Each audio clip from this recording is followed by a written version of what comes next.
there was a couple preparing for marriage, and it chose the readings for today. It chose the first reading, which we have heard talking about God's promises to Abraham.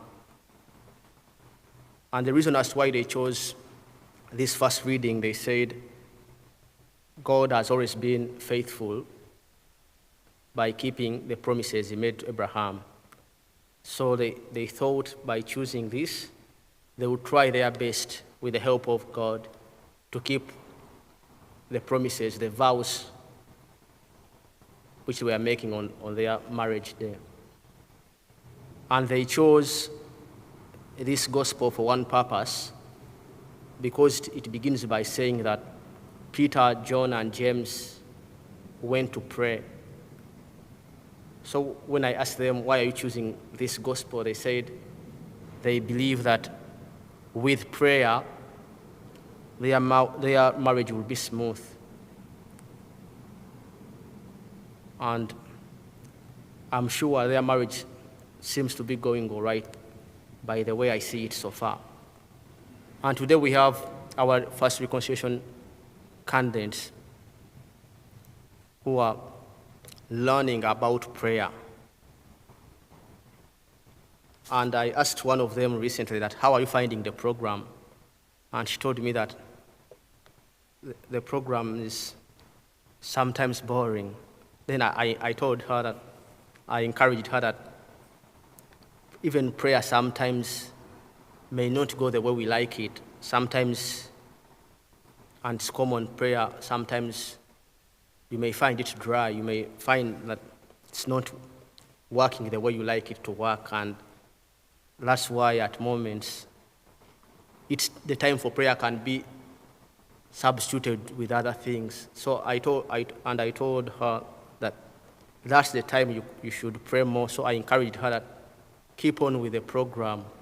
So that was the first week. So the second week I asked her again, how are you finding the program? She told me that it's starting to get a bit better. And we have our students from De La Salle who are sparing some of their class time to teach children about prayer and teach them about God, which is a very good thing.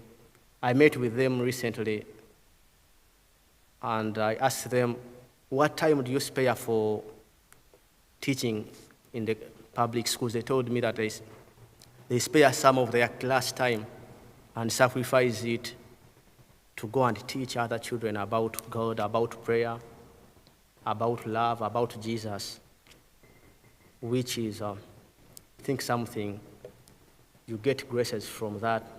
And we thank Sarah, who does coordinate all of that. So today, let us keep on with prayer. Even if we find it challenging at some moments, let us keep on. The gospel tells us that the disciples were feeling sleepy, but they kept awake. That's why they were able to see Jesus transfiguring. They were able to see the glory of Jesus.